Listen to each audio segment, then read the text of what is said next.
So welcome on behalf of the Agriculture Working Group of the Association of Baha'i Studies. This presentation, we are so delighted to have Brandy Gallagher with us on the topic of reclaiming agriculture and revillaging as an act of faith. And we are going to hear a lot from Brandy about Our Eco Village. She's one of the original founders and developers, and that's in Vancouver Island, BC. And it's a 25-acre sustainable living demonstration site and education center. And she's been a designer and educator there. So just delighted to have you. And you're going to also hear what our means in the Our Eco Village part. And if you have questions, feel free to put them into the chat. And we'll also have time at the end for a more extensive question and answer period. But Brandy also had another kind of way of weaving virtual community that you wanted to share with us. So please do that before.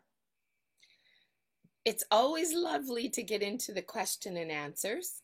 And I would like to invite every one of us, if you don't know how to use the little symbol for reaction to put up your hand, just put up your hand. I might not see you, but hopefully the other facilitators will, and just let me know. But at the moment that you are moved, touched, and inspired by something you feel in resonance with what's being described, I invite you to put up your hand and bring in a prayer or a song or a poem or something that sort of builds our virtual village, because we are in little squares, but we're in a big circle around this globe. And if we then notice we're in this together, then yes, it's me presenting some information I might uniquely have about a certain project, but really this is us co-creating together. So please don't hesitate. And community and villaging, we often say, is about just showing up. So put up your hand and say, oh, I have a song in my heart that I just felt, given something that just moved me. Yeah, feel free. It'll help me to keep on going in a direction that we all want to go into as well. Great. And do you want to let folks know just roughly how long you think you'll be doing your presentation so that they know how long to settle in for? I can craft with you as we go. And the more you insert, the less I will. But I can easily work with us for the full time. So I think I'm going to shoot for 45 minutes and then 15 minutes of kind of talking about it. But I know that always turns into more juiciness. So let's see where we all want to go.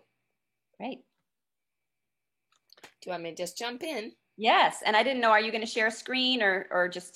I will. You gave me permission? Yep, you should have permission. Okay, great. So first, I just want to say how grateful I am. I see two screens full of peoples and folks who are local to everywhere, and faces of friends that I hold dear in my heart. And that saying that I am because we are, I don't know that I would have had the chutzpah myself personally to do the group work we did here in Shawnigan Lake on Vancouver Island, just above what was once Maxwell International Baha'i School, had I not met Janet, who's now in Uganda. But we were collaborators on the journey and worked with young people and loved to play outside of the box. So I'm sending a big wave to you over there, Janet. You're highly missed here on Vancouver Island. I wanted to say a prayer to open. I don't know if that's okay. You said we can jump in with prayers if we feel like it, and I really feel like saying a prayer. I was going to call one in a minute, but you just modeled what I meant. Let's co-create it, and please do. Okay, which one should we do?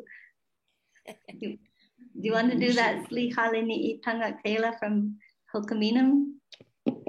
Oh, yes. Okay. All right. So I've been in sweat lodges at at Brandy. So Sli haleni itangate hela. Sli haleni itangate hela. Max Thokawatan, Max Nastayaten, Sli haleni itangate hela. Love is alive in our hearts. Love is alive in our hearts. With every drum beat, with every breath, love is alive in our hearts. Sli haleni itangatela. Sli haleni itangatela. Max Sokawatan, Max Nastayaten, Sli haleni itangatela.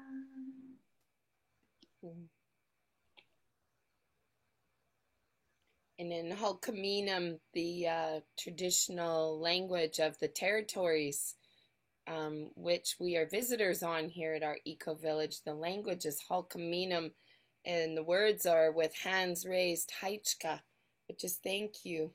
A deep, deep thank you for, prayer song and weaving a little bit of from here to everywhere, Janet. Thank you.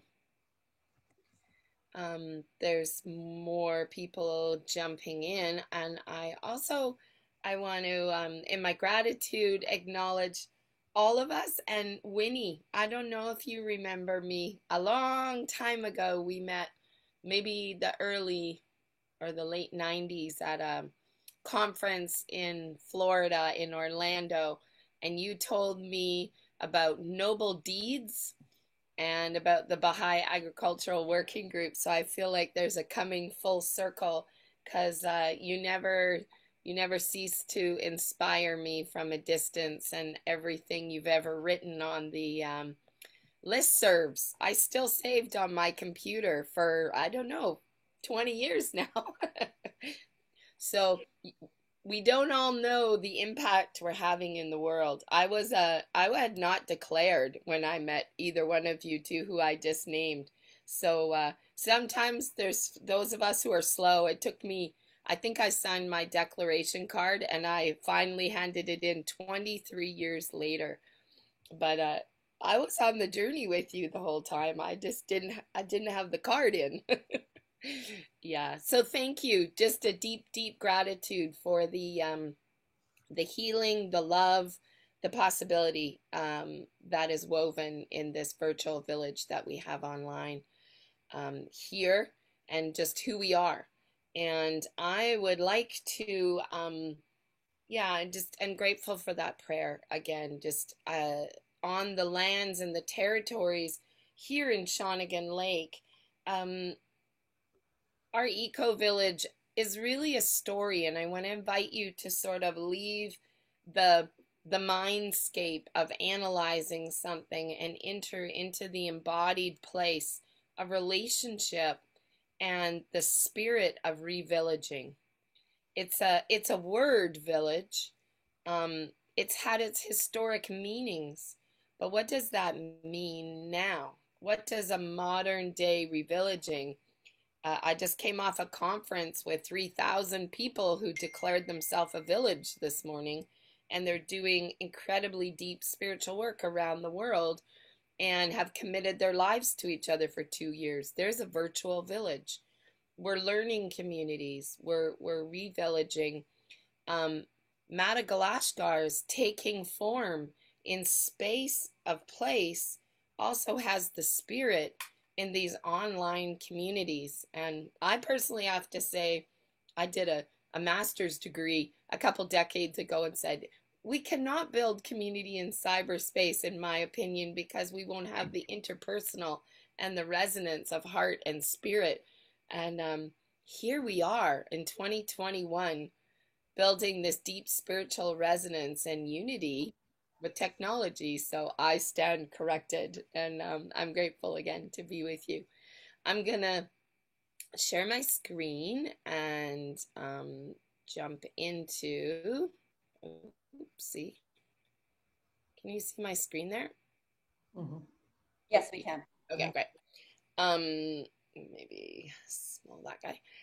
So I want to jump into some storytelling on this Sunday morning to me, different times to everyone. Um, but it's a history and in a story about our eco village, but it's more of a story of possibility. And there's many times this story has been written or told and called creating the seemingly impossible. So this is a real life story. It's a story about being told no and it couldn't be, and there wasn't any laws. In fact, maybe it was against some of the laws, and a simple, humble starting, kind of a gateway to creating something in Canada, in a challenge in North America, I would say, more than other continents in the world, just because of the sociocultural ways of North America and how individualism um, is alive and well, and unity building in that context is a different bit of work and path that we have. So I would tell you this story has two fundamental high level skills in order to make it happen.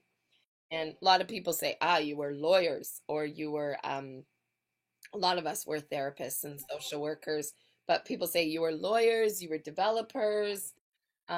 Yes, a lot of us were farmers, but moreover, we had two really high level skills that I would analyze. And one is that we had outrageous optimism. And it's that kind of optimism where you're just looking at the North Star and the possibility of unity building, and you don't actually allow yourself to see all the tripping hazards when you're looking up at the star and all the things on the ground that are a little bumpy.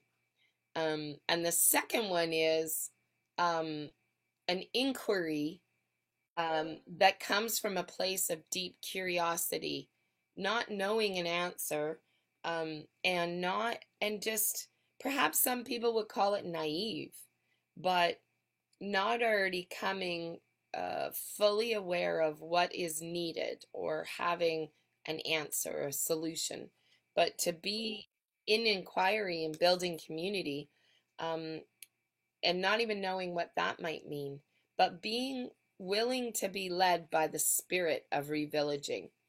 And that is as much with the land and the interbeings as with the human beings. So, this area we've just mentioned is Cowichan, Malahat, and Suk nations. It's the meeting place between the First Peoples whose ancestral territory this has been and who are deep in the bones of the land, quite literally. And that has its own needs, especially currently as we uncover what is happening with the more qualities of the residential schools in the history of this country. And to come into a community and understand ourselves as visitors, beyond asking for permission and not even feeling entitled to permission, but to be able to inquire as to whether something might serve, not because it's a solution or an answer, but an authentic way of, is what I have to offer, is this project, is this something that would be of any quality of assistance? Not, gee whiz, here's a good plan. So that's the start place, that respectful engagement. And in revillaging, relationship is everything. We've been taught by our Cowichan elders. And I have to tell you, yesterday we were in circle online with a North American project called Awaken the Peacemaker. It's a restorative justice project. And the elders from Cowichan Nation sit with us in this. And the main elder, who's the sweetest of storytellers of teachings, is a local Baha'i. And it occurred to me yesterday when I looked at the screens to start counting where in those screens was this movement of unity building and the prayers. And another song in Halkaminum, a Baha'i prayer song, was sung. So that wasn't a designed curriculum. That wasn't a purposeful, designed action plan. It was the authentic nature of unfolding what is revillaging and following the spirit of what is within the peoples and what will show up. And how do we reclaim our agrarian lifestyle, our land-based learning connection within revillaging? How do I turn the page? So here is the interesting philosophy that started our eco-village. You can see that OUR is an acronym. It stands for One United Resource. This idea of unity embodied in our daily life. What would it mean to bring human beings together to live and work, to fully weave ourselves, and that by community, through community, for community, we would actually be able to create a container of human beings who dedicate ourselves to that level of unity. And I don't know if anybody here has a family, but that dance of the relationships of that many people has its own coherence and sets of diversity and different understandings and navigation. And then we look at what if there is people committing to creating sacred space and really revillaging and finding ourselves within the contribution of roles and tasks and returning to the land, returning to that kind of agrarian life. Donaden Jackson. And as that unfolds, how to have 40, there's some eco-villages in the world that have 5,000 people. And there's many villages in the world, obviously, that are in different continents that don't call themselves eco-villages, but that same desire to find a way for human beings to live and work together in the most collective and spirited of ways, and without the harmful impact that we can have in all our diversity with each other. And thank you for bringing in the notion of permaculture design, Janet, because in permaculture design, it actually goes beyond agrarian, beyond agriculture and food systems.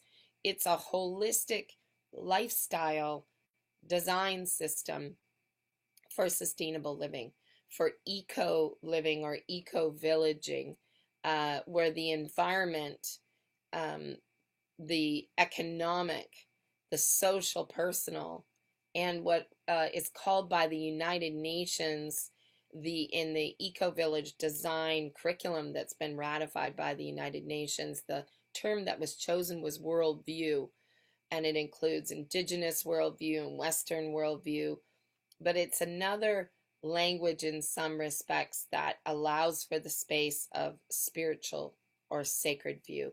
And in some places in the world, that's not as easy a language to bring in. So to simplify it, a worldview is there's actually 4 quadrants in the design of eco-villages around the world. There's about 10,000 eco-villages and intentional communities right now, working fully towards designing ourselves in a way that creates the most mutual benefit for people, planet, and fair share, and with the least harmful impact. So we're taking responsibility for the impact we've had on the planet in the ways we can and trying to reweave systems. And as we do that, it's recognizing that it is the integrity of being community, of bringing together unity. No one person, no one family can reconnect systems of our lives. So by community, through community, for community was the foundation for the ideals of revillaging that helped to birth our eco-village. And I have a quote here that the crisis that exists in the world is not confined to the farmers, to that system of not just agrarian, but its effects have reached every means of livelihood. And farmers are perhaps in a sense better off because they have at least food to eat. But on the whole, the crisis is serving a great purpose, is broadening the outlook of man, teaching him to think internationally, forcing us to take into consideration the welfare of all the global neighbors if we wish to improve our own condition. In short, it's forcing humanity to appreciate the significance of and follow the precepts laid by Baha'u'llah. And that quote was written on behalf of Shoghi Effendi, but that was cited in 1932.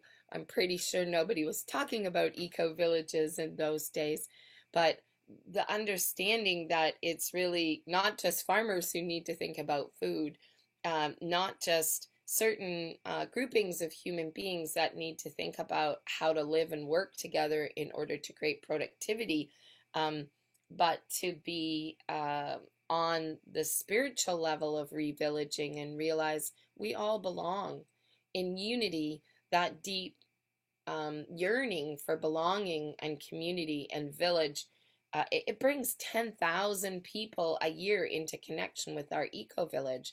That's been dramatically impacted since the pandemic began, but now with a little bit more space and time for reflection, because there's not 100 people on the land in program at a time coming in as next layer visitors, it's given a lot of pause to ask what is so deeply wished for, or what is the deep yearning of human beings, and why do they show up in places like our eco-village, or places that have kind of a sacred balancing act trying to be worked towards. And there's definitely a calling back to that level of really deeply unified community. So here's some just kind of logistical milestones for us to understand our eco-village as a 25-acre sustainable living demonstration site and education center. Was really founded through a lot of potlucks in the 90s. And those conversations really came forward with how might we live and work together? How might we be mutually supportive? How might we create the most impact by joining together and in the spirit of revillaging? And eventually we went on the Great Land Search. But we really joined forces with our First Peoples communities in a dialogue of, is it right for us to just show up and want to do this? Do we have the right to land when other people are asking about their right to homeland? And there's so much going on with that, obviously, in North America right now that I'm familiar with, but eventually in that relationship with the Cowichan Nation, they said, if you create a space where non-native peoples could come and start to learn some of this, and yes, there was a sweat lodge built with those elders. Yes, there was ceremonies that were created and places where people were invited back to the spirit of the relationship with the land, beyond the thought and the theory of what is community, but to actually move into a spiritual connection of who am I in the midst of the ecosystem of diverse human beings and the diversity and biodiversity of the land.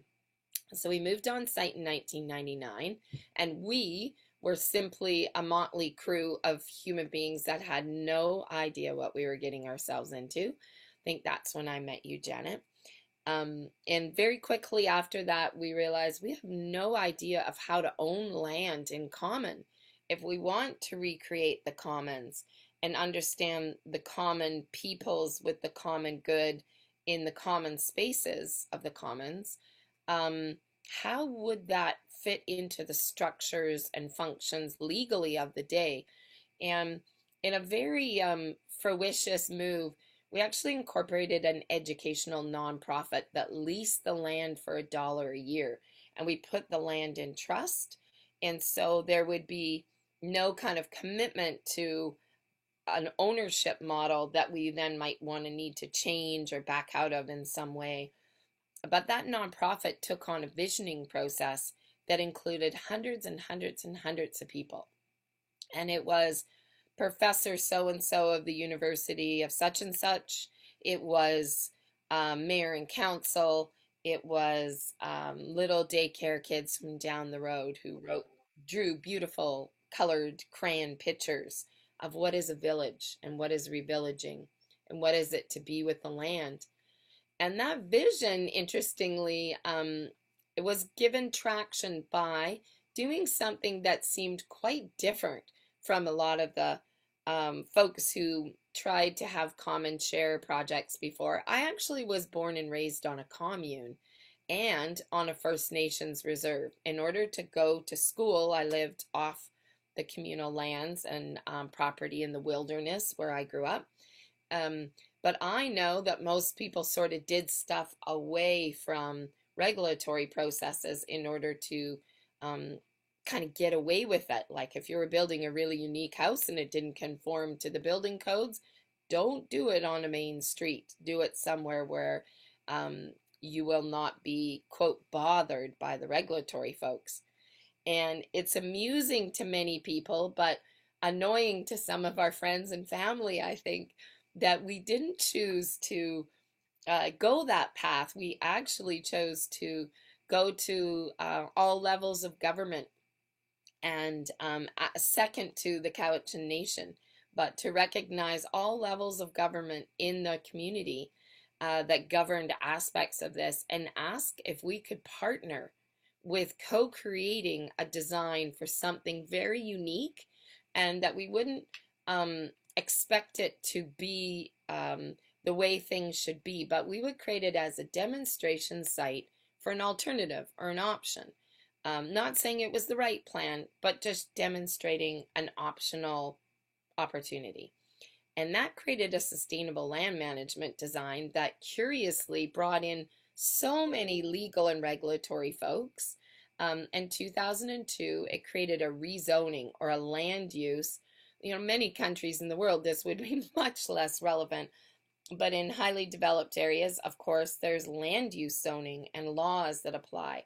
And rather than just thinking we can go off and not notice that, this ended up setting a precedent for rezoning in Canada that is used as example across North America with projects and lawyers and regulatory folks, but has been borrowed and worked with in development and design in different countries in the world. And as that rezoning set a precedent, I'll say a little bit more about each of these as we go. We also started to become friends with the regulatory folks around the building codes, which once you start to see a little bit of what we've been up to is about the most unlikely things that our friends and family thought was a good idea. Building mud houses in the middle of regulatory processes where there is no permitting processes that exist didn't occur to us. It might take a long time. Just sounded like a really good idea. And so we built the first natural building or earthen building and straw bale building in Canada in 2003.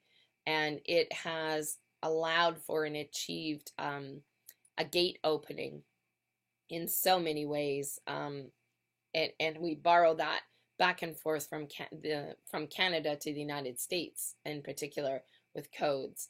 But we work with the natural building community around the world.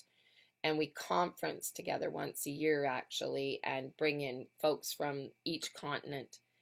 And all that learning didn't seem like it was wise to have contained just on a little 25 acres. It then became the startup of our on-site school. And so our school is kindergarten to grade 12, learning options for public and private schools. Classes come from other countries sometimes. And we have 13 universities and colleges that operate on site. We have, and use this space as an extension classroom. We have our own internship programs of immersed learning in the school. And there's other programs and organizations that bring their own education programs to the site. And the arrow ends in 2005. Clearly, we're in 2021 right now. But I keep this slide because in the books of how to develop an eco-village that exists now, and I can tell you in the 90s they did not. We had no handrails. We were walking out into the wide open. But these are kind of the check boxes of the things you need to consider. Maybe not as much the educational component, but what are the activities that you're going to be focusing on? And you want to check box these as your start of like the structuring of revillaging. And it's hard to imagine the spirit of revillaging in this because it sounds very logistical and very technical perhaps. But I can tell you that the deep spiritual process of human beings, of interbeings, of being in deep relationship with the spirit of the village and the land really starts past all the hard work, it seems, of the structuring and the technical. It's the people level. It's the actual sacred act of working with the land and working with each other in all of our diversity, because goodness knows that brings up things like sacred conflict or seeing things differently, and where we need each other in order to create that creative edge of how to solve challenges, how to create change. And this slide now is going to start taking us through that timeline a little bit. But the first element here reads observe, observe, observe. This is the first principle in permaculture design. There's 12 principles, and they're all about how to design our life in a certain way. But they start with really listening, listening to the people, listening to the place, listening to the global and the unseen realms, listening to the spirit of what is being asked for. And can you imagine a bunch of type A personalities who are like, get her done. This is exciting. We want to build buildings. We want to put in food forests and orchards. Let's go. Actually meditating into the space of listening and not being the kind of smarty pants designers who know how to do these things, but to move into the possibilities that are spoken as we observe. And somewhere in that we realized, oh my goodness, we're really listening to the land, the solar aspect at different times a year, the prevailing winds, where's the sensitive ecosystems. There's so much to learn from the land. It's a life learning. It's a lifetime learning. But somewhere we realize we're listening well on that level, but what about listening in the community level? And who is the community? What is the spirit of the village, both on site, but in the wider sense of revillaging? What does that even mean? Is it an aggregate of people? Is it a geographic location? And we realized that in the spirit of revillaging, it was whoever self-subscribed to the village. Janet Kundles in Uganda, you are part of our eco-village. Your children from the Montessori school put their hands on the land and on the buildings. You did, but you created a resonance of revillaging with a lot of children, and that becomes the weave of the space. It's still here. You might be in Uganda. But visioning that, building the dream of what could that mean, who steps forward really becomes part of that. Sorry to keep picking on you, Janet. In 2000, we actually took the permaculture design principles and wove them into the legal constitution of a nonprofit society with the purpose of becoming a research center. We're actually just a living experiment of alternative patterns of living together in community. We're a training center that not only educates on site, but is linked and meant to be part of leadership around the world, and all in the form of capacity building. How do we all globally revillage in and lean in together in these urgent times where we must slow down? So to develop a demonstration site that's a living laboratory of cooperative existence, I don't think we had much of a sense where that would take us back in the 1999. But to understand how to lean towards best practices of ecological living, to serve and interact with local communities and the wider community has been just like conversations like this. How do we take the spirit of revillaging everywhere in our relationships and our relatedness as we interweave across the globe? I just want to check in. Was there not my screen being shared before? Because I just noticed a little sign saying now it is being shared. No, we've been seeing it the whole time. Oh, phew. That would have been a funny way to have let in. So let's revolve into some of the practical elements here. In 2001, for 2.5 years of legal and political process, this project led a rezoning that brought in all kinds of people and 11 levels of regulatory authority. Who knew that it was not legal to live a holistic life? We presented all the visioning, all of the land mapping, all of the observation, a huge package to local government who is in charge of land use zoning, and said, we want to do this and this and this, and there's all these things, and the community at large wants and hopes towards designing these possibilities. And this is kind of a fast forward through a very funny 2.5 years of process, but much to the credit of the local regulatory processes, they kind of placated us for quite some time. They thought we'd just give up and go away, and realize how exquisitely impossible this was. And they did say to us things like, oh, you're very nice folks, you're kind of motherhood and apple pie. But finally they had to say to us, what you're talking about is not legal. And we were shocked. Like, what do you mean? All this process, all this deep desire by the wider community to work together in these ways. And what do you mean we're not allowed to be a park and protect land, and be a school and have an educational setting, and be an organic farm and have food and food design as the center of the heart of the community that wraps around the spirit of revillaging?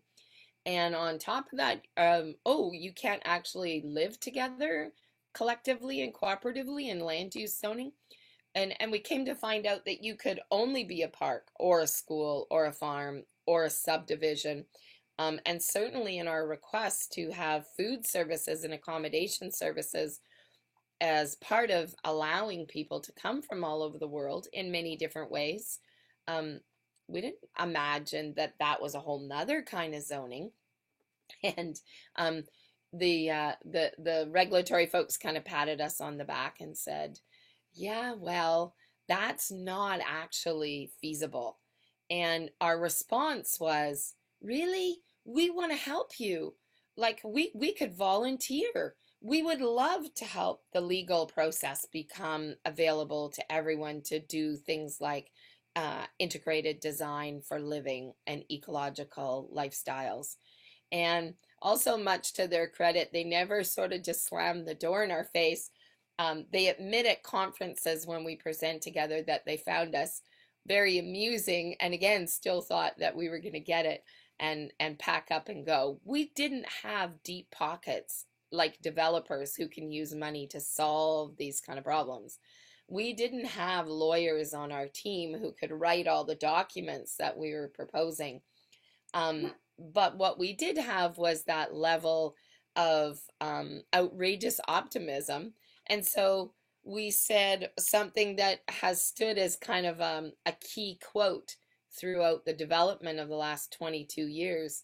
We said, okay, we'd like you to like, let's agree to some team agreements. We're all going to team up together. And we were so presumptive. I don't think this is entirely respectful in looking back, but we were just so keen. We thought, okay, we're going to team up with everyone and we're going to volunteer. And of course, everyone will think that's a good idea.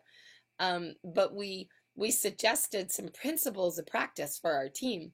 And one of our community building strategies would be with the regulatory folks, noticing this was their job and not ours. But we did it as a suggestion or a proposal that no is just an uneducated yes. So every time we came to the statement no, no, it's not legal, no, there's no precedent for this, no, the permitting process doesn't exist, we would look somewhere that it had been legal, somewhere there was a precedent, somewhere there was documentation. From local to global, we brought together examples of like wastewater systems on housing clusters that were man-made wetlands that were fully permitted, fully legal, had documented outcomes, and had been monitored sometimes for more than a decade to demonstrate the viability. And so I have to say here that at this point, every award and every acknowledgement and every precedent that our eco-village has set really isn't unique at all. There's nothing such a great big deal about this, except for it is occurring all in one space. But every element of this space is part of the collective wisdom and exists somewhere else. Maybe not in whole, but definitely in part. People have been building cob or earthen buildings for hundreds and hundreds. There's 500 or 600-year-old buildings standing or being lived in the world right now. This is not something that was just brand new to this area and or to the keen understanding and intelligence of design and ecological footprint.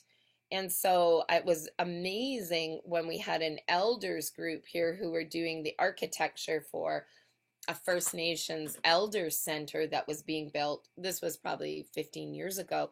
And one of the elders said, and he must have been 80, in his 80s perhaps, but he said, "Oh, this is in my memory. My grandfather used to build with earthen materials and clay and more likely here cedar chips, not straw like we often use as a binder or a tinsel strength in our buildings nowadays, but local materials, things that were renewable resources more than heavy footprint and often items that are transported a long way, but a low footprint living because they were the peoples who understood local economy and local systems and living ecologically. And that had us in conversations with the building code authorities like, this is also culturally appropriate construction.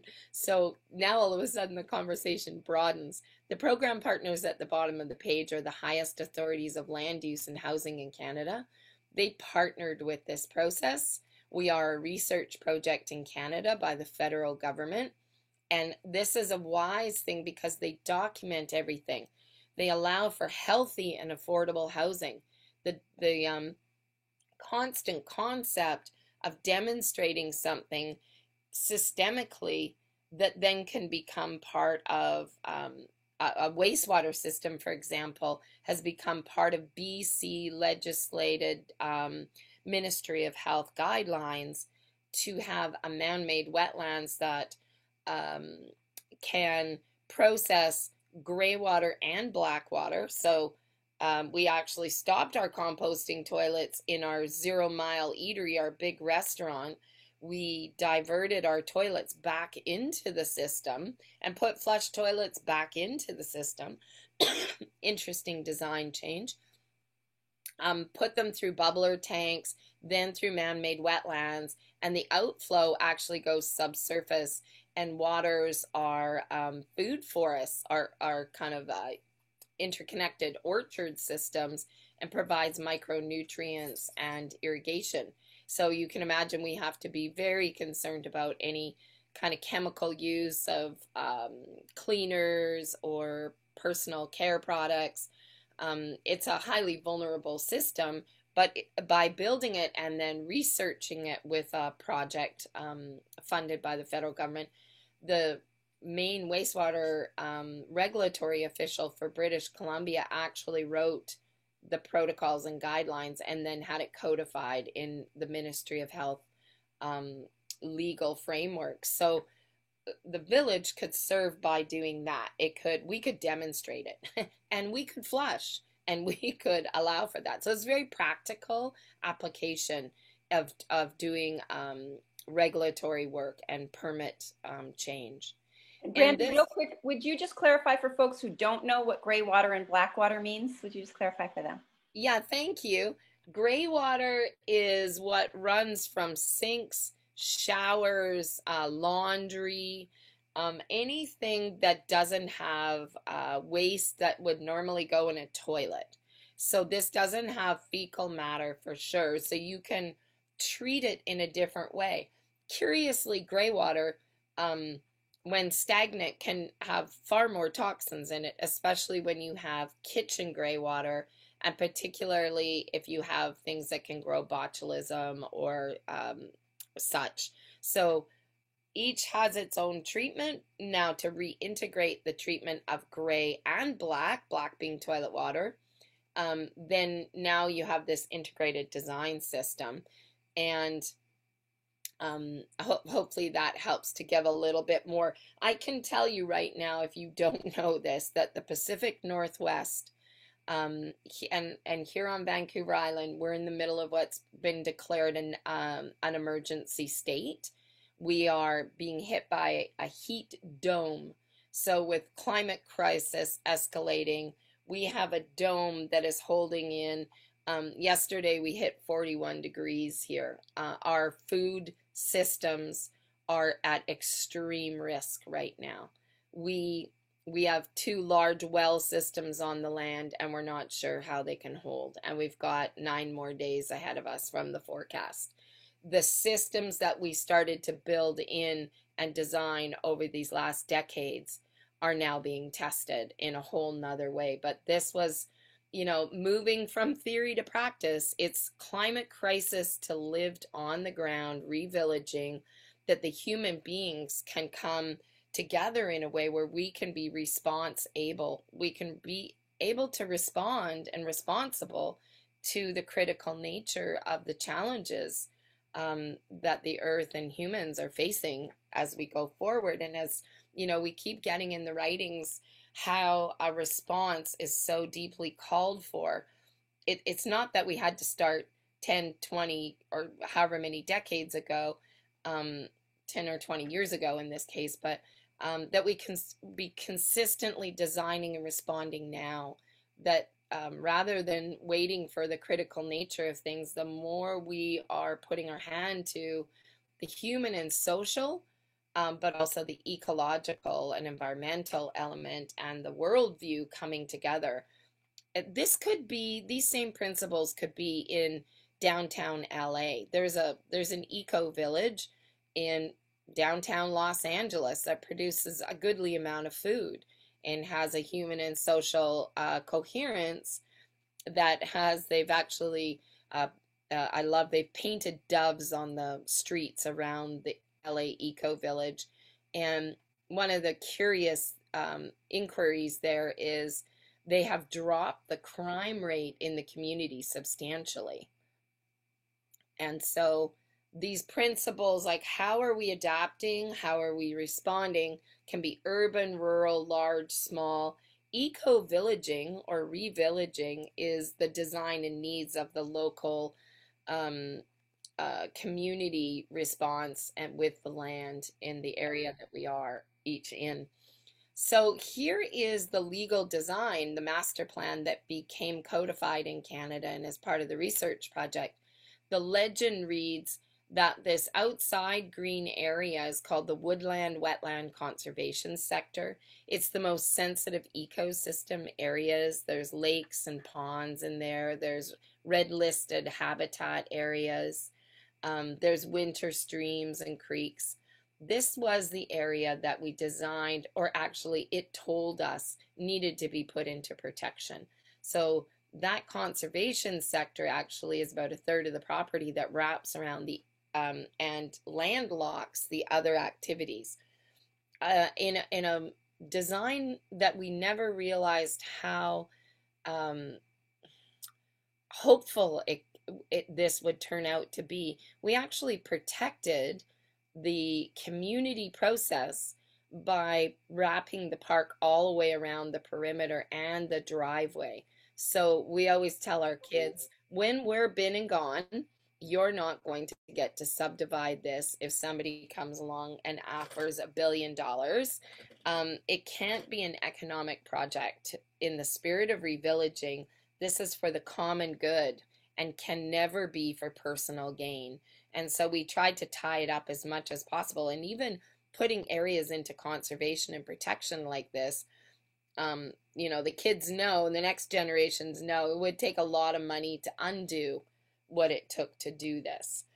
The light green sector in the middle is about 9.5 acres of food production, fully integrated food systems, livestock, poultry, greenhouses, raised beds, row crops.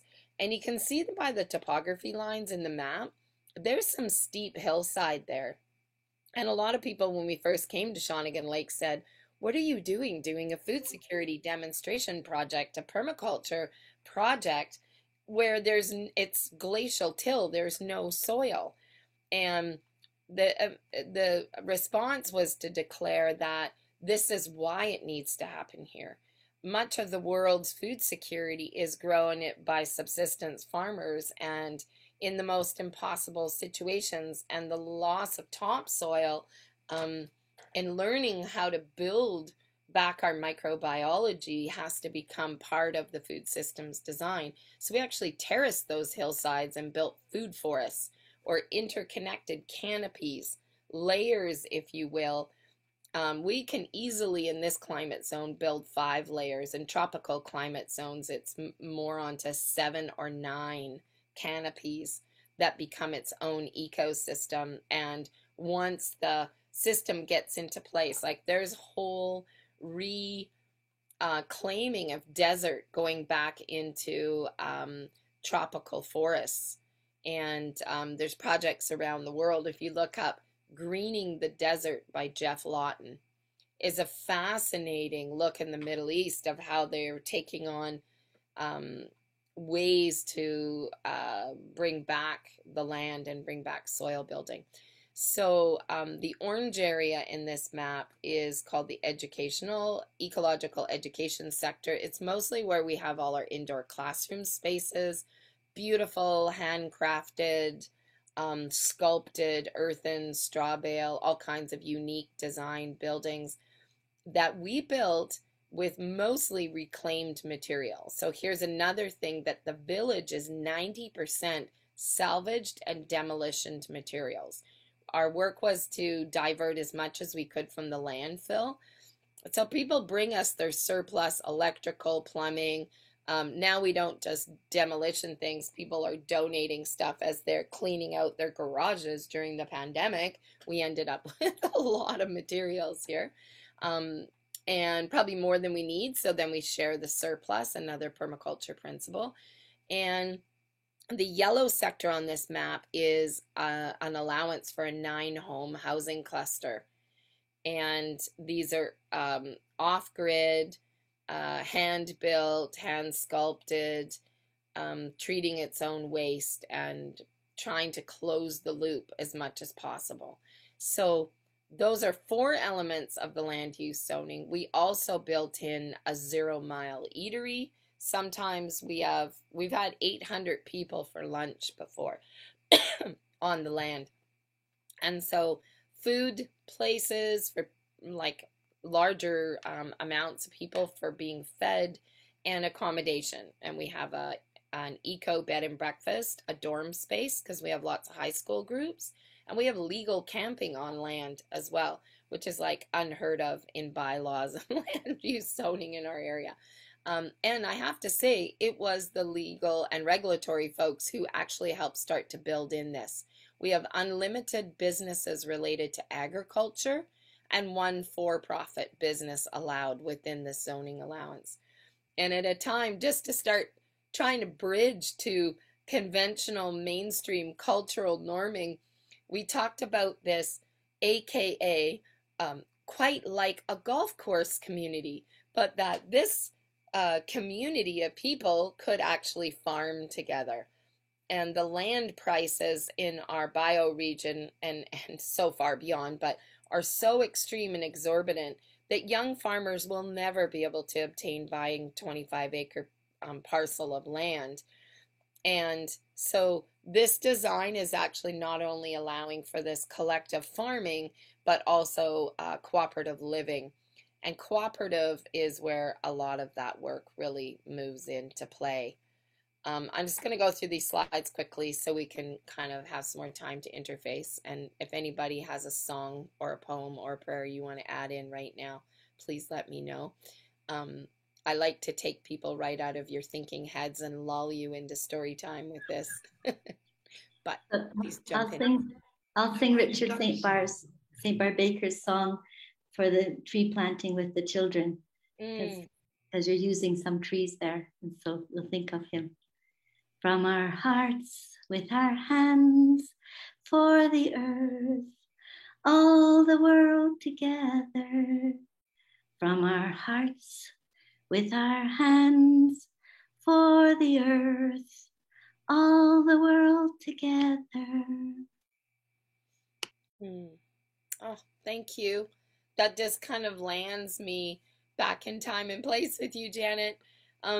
And here's the building that you occupied with your kids. This is known as our healing sanctuary, and a large act of love. And we were actually facilitated every morning by Tusilam, one of the local elders, who taught us how to clear our minds and our beings of anything that was not needed to come together in a way of creating an act of the sacred, as we built this space as an act, as a walk of spirit, and revillaging ourselves as we put our hand to the beauty of this.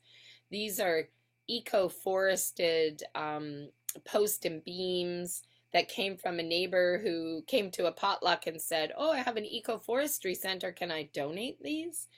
On the right-hand side of the building, you'll see it's infilled with earthen construction, or what some people call cob. And cob comes from this idea of like a cob of bread or a loaf of bread that's like a big lump of dough. And so the clay and sand and straw is like a big lump of dough that we just literally hand sculpt, like monolithic adobe, essentially. These aren't bricks. They're just one large mass. The infill on this post and beam. On the left side of the building, you can kind of see there's straw bales stepping down in the roof and the wall system up to the roof beams.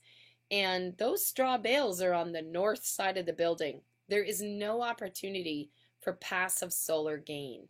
There is no sun hitting that side of the building. So you want your design to consider, in this bioregion, having heavily insulated quality walls to keep warm in on the north side of the building and let sunlight warm the walls on the south side of the building.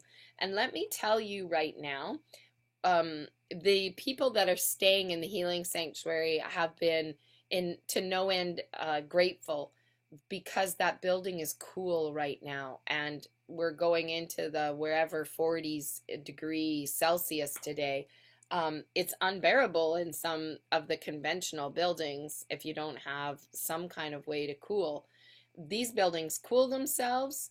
They keep the cool in the summer, they heat well, and hold the heat in the winter. We actually have earthen floors in the building that has hot water lines in them. So if we want to just heat the thermal mass in the winter, we do.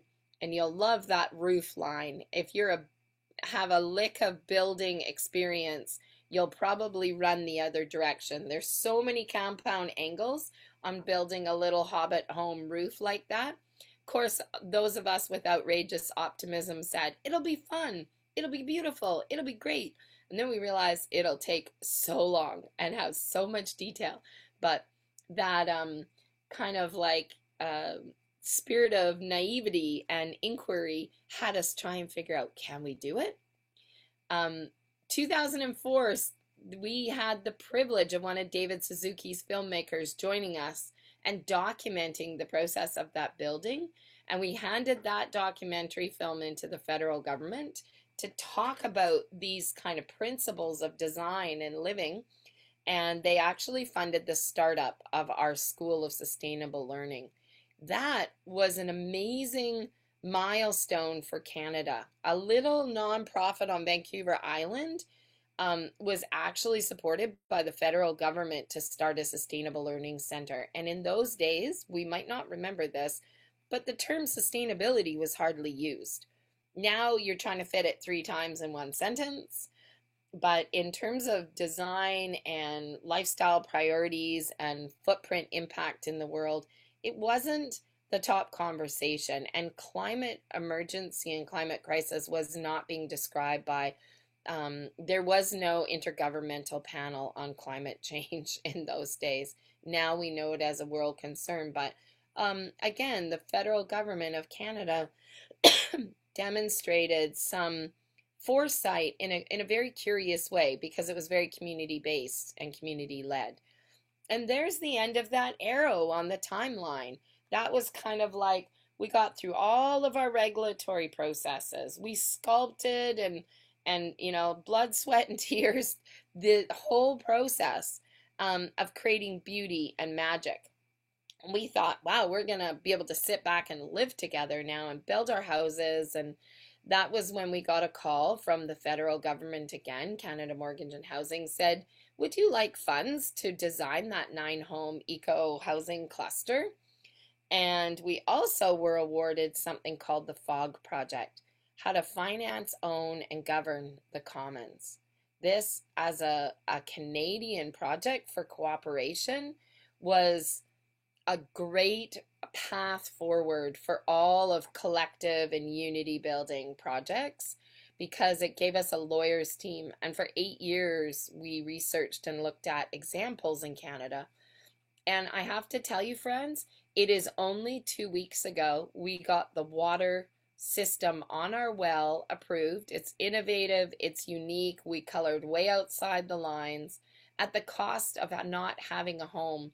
Since 2005 to 2021, we've led the research and small footholds and fingerholds as we climbed a mountain that felt almost impossible many times to get through the system. But now we've just signed off the well.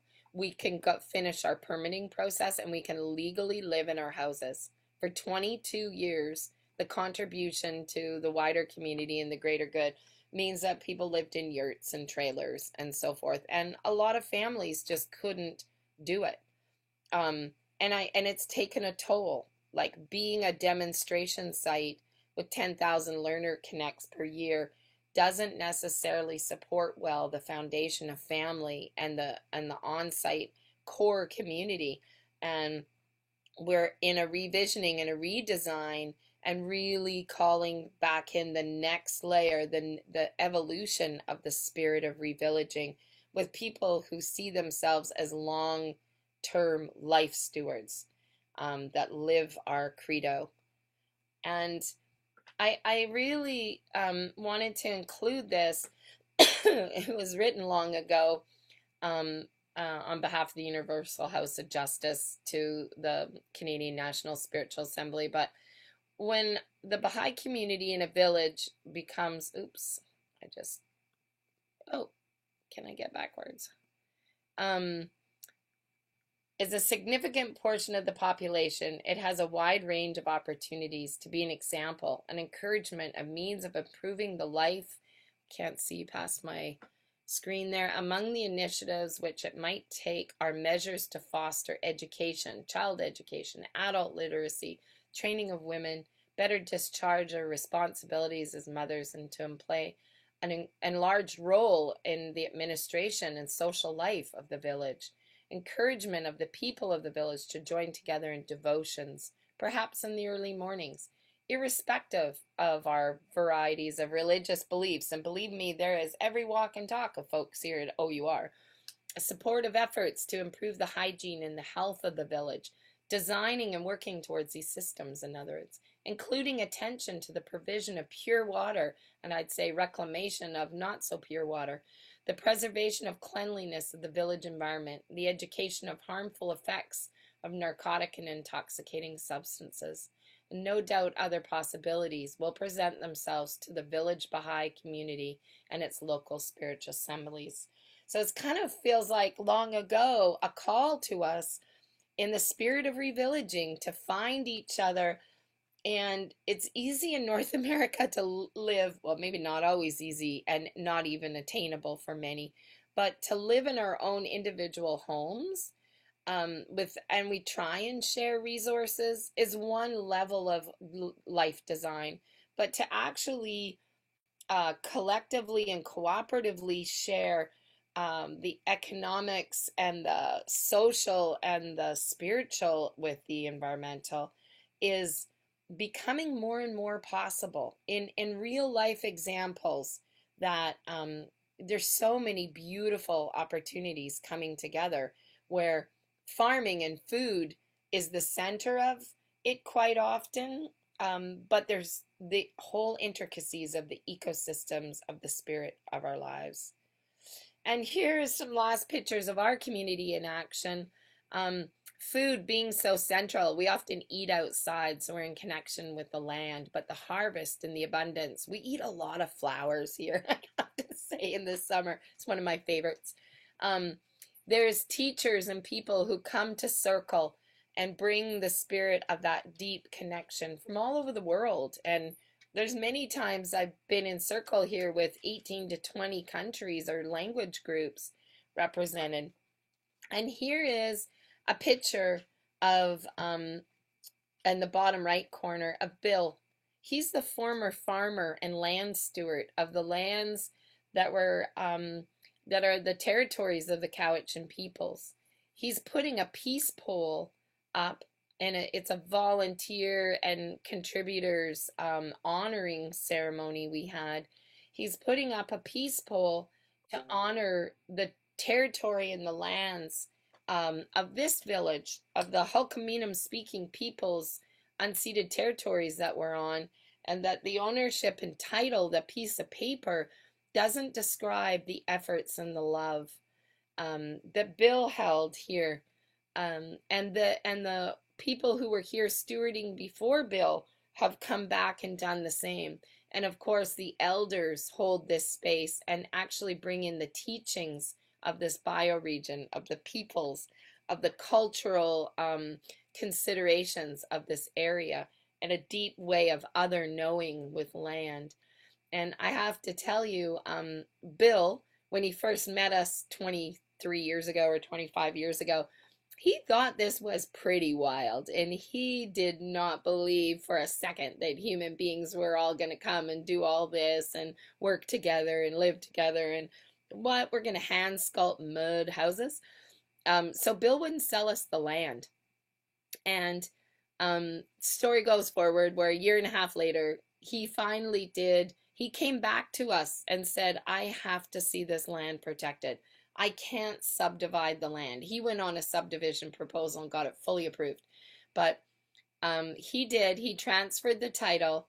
He not only sold the land, but he stayed on to volunteer with us. And actually for 20 years, just a couple months shy of 20 years, Bill was here as a constant steward with us. This is his community. This was his place.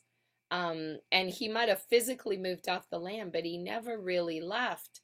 And here's a great thing about Bill, and something for you to consider, at least in certain developed countries, is Bill and a few of us wrote the North American protocols for green burial commemorative conservation scattering grounds. And Bill signed on to be the first person to have his physical remains put in situ in our conservation sector to protect the land as long as we could into the indefinite future. And the beauty of it is Bill, a year and a half ago, died in our arms one January, just shy of 20 years from the day we actually came on to co-creating our eco-village.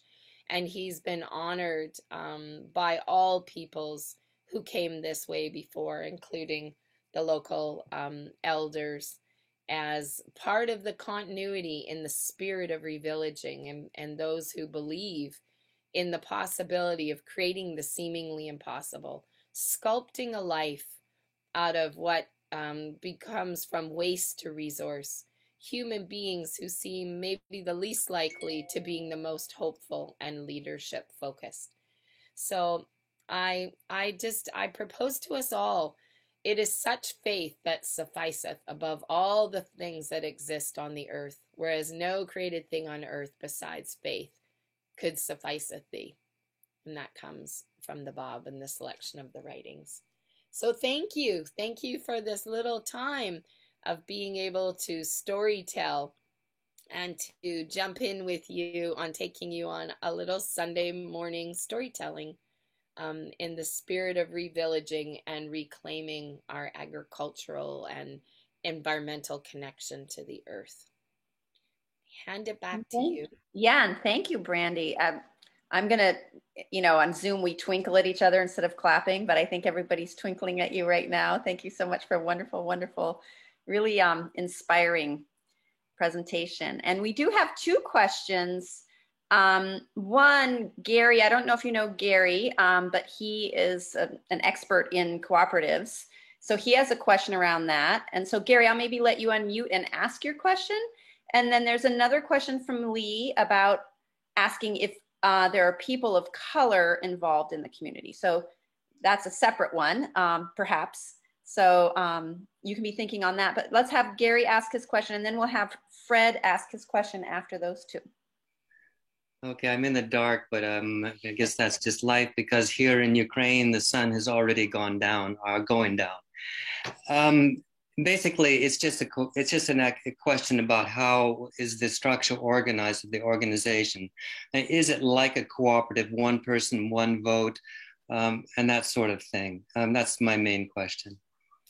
Yeah, we are incorporated legally as a cooperative. We are a non-profit cooperative, which exists in the Canadian Cooperative Act. We're also a multi-stakeholder cooperative. So each of the classes of membership are agricultural stewards, enterprising stewards, educational stewards, community stewards. So we have members in Wales that used to live here, but they're still part of the cooperative. They still vote. They still co-create. And then we have a class called the Hearthkeeper stewards, who actually hold the home fire burning. And those are the people who are the class of membership who live on site. And so in the design of the cooperative can inform the rest of the cooperative members to the one member, one vote, like what is current, and they can take responsibility for the on-land element of the community process.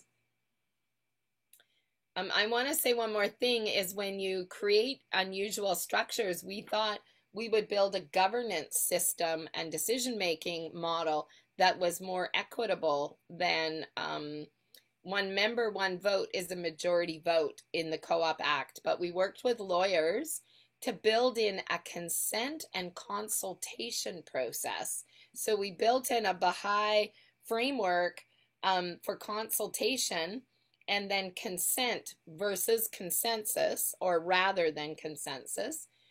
So it's a different way of engaging in decision making, so people aren't blocking each other with votes.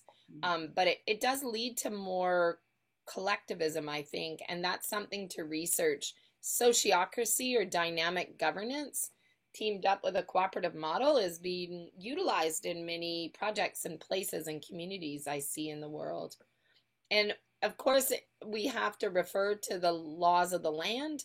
And so we wrote the Constitution with a fallback legally to the one member, one vote majority. If there's a gridlock and you can't get through a decision. Super, thank you. Thanks for the good question, Gary. Yeah. Back to the one around, are people of color involved? And how does that, having lived in an eco-village, I know that it was a very different model where people bought shares to own their homes. And so, you know, they were middle class level homes, and that made it, you know, middle to upper level, actually price-wise, that made it, you know, a barrier. And even though the village tried to reduce the barrier by putting funds up, it made it very hard to, you know, make a community that that is white then integrated. You know, like it's hard to retrofit that. Wondering how you folks have found that, and that's such an important question.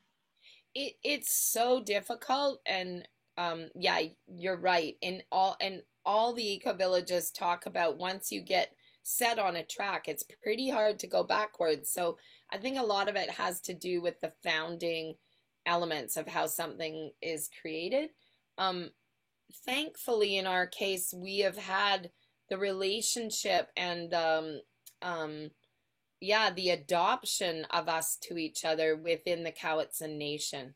And we truly call each other brother and sister and grandma. And it's a way, I think, that has brought people from different backgrounds and different ways of seeing things. It also, I believe, is kind of been a way that has bounced people out. So if folks don't feel a great resonance with equalizing power and looking at diversity, and are not able to get comfortable being uncomfortable, they kind of self-select themselves away. Like, this might not be a bastion of privilege, and therefore it might not work for some people who are really beholding to wanting life to be in certain ways like that. So not a judgment, but just a real opportunity for people to self-select. And so we do have the Cowichan Nation. We have, again, people from different countries around the world, and one of our personal and collective commitments is to the Global South. So we actually have village to village projects. We have a project in Kenya called the Margariti Children's Center, and Jess Carr and Emmanuel have 300 children at that. Now, it was a farm. They started taking in orphans on their farm, and then Jess Carr came here. It was just by accident. We brought her here to train, and she did her permaculture design certificate and her eco-village design certificate. She went back and created Magarini as a permaculture demonstration site and now an eco-village. And that is being sourced and resourced from around the world. We have projects in a number of countries that were kind of sister projects. And curiously, when we talk about being a village, that has OUR be part of those people's village as well. They might not live here permanently because their home land or country or place that they are is somewhere else. There is, right now, we have Tlingit First Nations woman who is part of a beautiful weave of restoring justice in our team. We have a woman from Hong Kong who is looking at settler BIPOC relations from the east to the west, and that's her PhD work, is how to be a 3 times colonized Hong Kongese person who's a settler in Canada, and looking at the intersections of that. This is very highfalutin language, but this is all being, like, this is living research now. And to talk about inclusion and unity is one thing. To actually deconstruct what that looks like, it's so tricky. And it's edgy. Like, it doesn't make anyone comfortable. There's painful places and edges in those intertidal zones between all of us of like, ooh, that's why it's not happening so easily. But rather than to defer, deflect that, or kind of bypass it, to actually engage in that, and to look at collective trauma. What are we bringing into this? And to name that, and to look at trauma-informed leadership. Like, how do we move out of the stuckness and the painfulness of just what is, without leaving behind and canceling anybody's experience? That kind of unity building is like kind of uncharted territory, and it does occur in our conversations that we look at the writings to how, you know, each of the letters that come out, how it's possible to interpret those writings as saying, let's try this. And I see that Fred and Cindy both have a question. And Janet, you had unmuted yourself, so maybe you have something you want to add after those? Yeah. Okay, great. Hi, Fred. Hi, Fred. Do you have a question? Oh, where'd he go? I think he might have popped off. No, he jumped down in the screen. Okay. Whose turn is that now? Your turn, Fred. Go ahead. Oh, sorry. It's not really a question, some comments. Really a very interesting presentation, and I found it a kind of practical approach to community building using the topics of interest of society, that environmental issues and things. And in United States, about 70% of population are living in coastal area, East Coast and West Coast.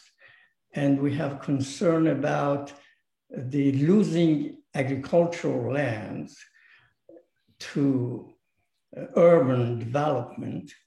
And during the past 30 years, the population growth may have been 3.7%, but the land use for urbanized to use this for population has increased 4 times as population growth, because people coming to the areas that they want to be, to have a water view and other things, and the coastal wetlands and other areas that needs to be protected, or fertile lands has been used by developers.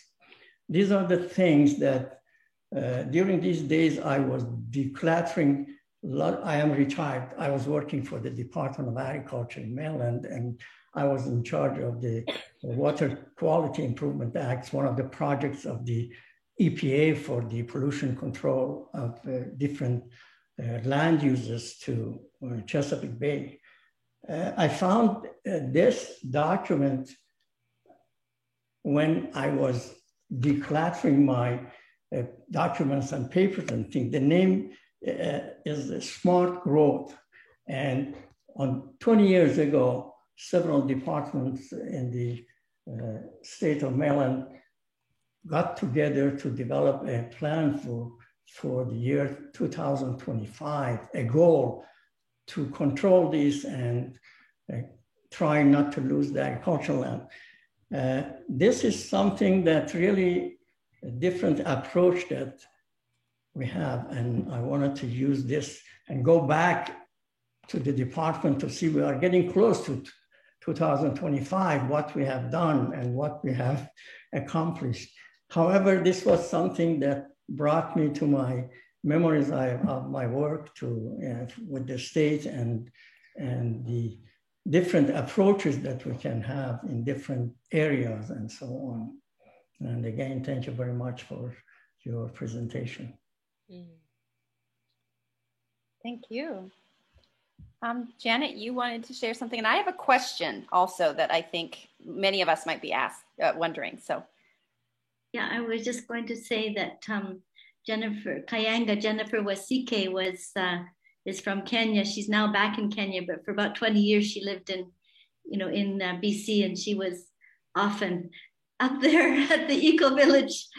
And now she has a girl education center back in Kenya, which I'm sure she's been inspired by spending so much time at the Eco Village. So you know, right from the get-go, anybody was welcome there. When we had gatherings, everybody, it was like a world citizenship place. So I just wanted to mention that. And even in the design and decoration of the buildings and the gardens, there was, you know, ideas from all sorts of different places. There would be drumming circles. There's inclusive leadership classes there with lots of people from different countries of all different colors. So, you know, I just wanted to point out that it's a place. I mean, I don't think we even thought about not having people of color. They were always there. Yeah. Yeah, and I if I sing a prayer again. Sorry. If you want, I'll sing a prayer again. I'll sing a Swahili one this time. Okay, great. When? Okay. How about for close? I have a question that I think a lot of us might be asking. And by the way, Cindy didn't have a question. She privately messaged me, so that's why she's not in the queue anymore. One thing I'm wondering, you know, so many of us are Baha'is working in organizations, and obviously bringing a Baha'i perspective, or maybe we're working in a Baha'i inspired organization. Many of us have worked in those, right? Where we might be a few Baha'is, but then a lot of the staff are not necessarily, you know, Baha'is. And so what I'm wondering is how many Baha'is are at our eco-village, or how is it that you're bringing so many Baha'i principles into our eco-village? Mm-hmm. And how are people who aren't necessarily Baha'i, you know, buying into it, or how are you co-evolving that? I was, you know, when people speak, when you're speaking, I'm kind of looking for resources and dropping them in the chat. And so I saw that consent and consultation is also, looks like a very indigenous exploration around decision-making. So I'm wondering if that also, you know, built that for you and whatnot. So I think that probably is a question many folks are wondering. Well, I think in unity building too, and we just had a whole circle on this yesterday, to have that as the vision and not as the footsteps of how to get there. People readily just find the spirit of each other. Like actually proposing a certain rationale for something as a tool almost seems like a barrier, because trust is such a big thing in unity building. Like, are you trying to convert me? Are you trying to bring me over to something? There's a lot of people who show up here who say, I'm not a spiritual person. I'm a earth activist. And by the time they are 3 seconds in the door, they realize their personal journey is all around connection, and connection's all around spirit. And you can describe your faith in that in whatever way you like, but that is our unity, and our common ground is that connection and to something larger than ourselves. And it's almost like it's a tripping hazard to put stuff too much forward and just let people find it. Like, there is the greatest name imaged all over buildings and with things. And it's almost like a subliminal kind of like, oh, it's just part of the landscape. But the sacred becomes the life. Not the life has to promote the sacred.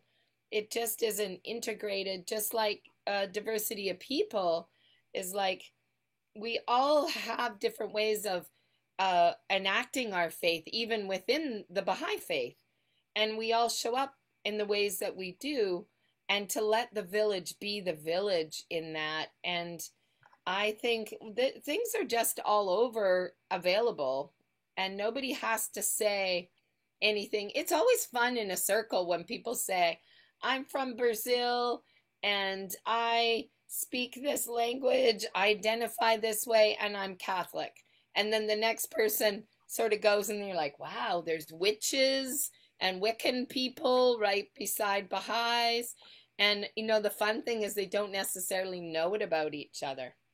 And I think this is part of restoring justice. And I invite us to break the word justice down and call it just us. It's just us who's walking the faith together. and we're going towards something that we don't even, like, we're so small compared to how big everything really is. To try and quantify it and tool belt it is almost a little presumptuous. But if we live it, not to be role models, but just that happens incidentally. If that life is an act of faith, and if we're in the spirit of revillaging, the tools are inherent. We already have all that. I think that's my proposal to us. Wonderful, wonderful. I don't see any other questions, and so I wanted to see if Janet's here, or if Dawn's here, if Dawn has anything she wants to add. I'm going to also drop into the chat for folks who are not signed up to hear about these talks. I'm dropped into the link, a place where you can sign up to hear about future talks. And that is how folks get access to these Zooms and whatnot. So if you're not on there, please do. Oh, I see Fred has a hand up. Let me. Just at the beginning, I had a suggestion to the committee, the 1 p.m. on Sunday. I don't know if it's a good time for East Coast timing, because it's neither before lunch or after lunch. And we do have a kind of a deepening in the morning from 10:30 to 12:30 in Northern Virginia. And it was for me, I haven't been attending the meetings of Ag Work Group because I was attending that one, and I had only half an hour in between. However, I was thinking if it was 2 o'clock or somehow 11 to be before or after. I don't want to attend both of them. This morning, I didn't attend the other one.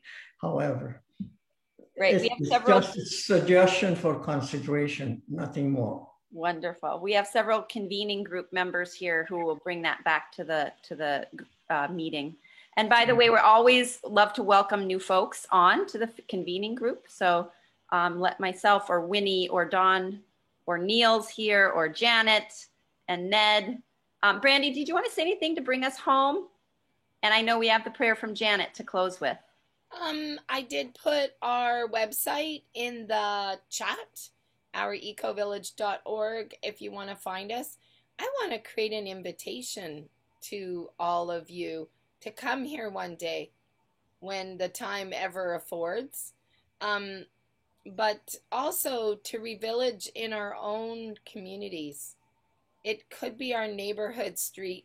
There's nothing more divine than the opportunity of the pandemic to call our pods our villages. And we need each other. And in North America, this is the hardest go to revillage, because we're so privileged, we hardly need each other. We can figure out how to order from Amazon without, we think we can still have supply chain demand and we can get whatever we want. And we don't need to bring our neighbors soup anymore because they're not feeling great.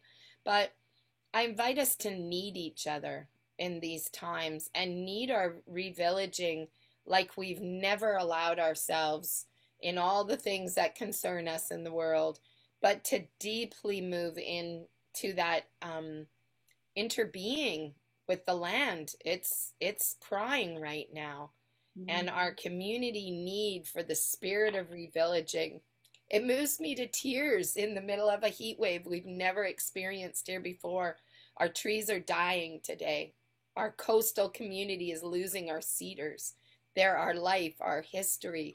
They're the culture. And things are changing. And now we have this time to really grab a hold with each other. I know people who are quitting their jobs right now and leaving the other things behind to just simply start the process together, wherever we exist, however it might look, wherever it's needed, to move into the spirit of revillaging and listen to the writings with some critique or some kind of listening in. What is being described there of how to come together in unity? And I want to raise my hands to each and every one of us for having this conversation and say, Haichka. Thank you for all you do. The elders say, There's not enough time in the day to say enough thank yous for all of the love that people bring in. Heichka, heichka, heichka, heichka. Blessed is the spot and the house and the place and the city and the heart and the mountain and the refuge and the cave and the valley and the land and the sea and the island and the meadow, where mention of God hath been made, and his praise glorified. Oh, oh, oh, oh, oh.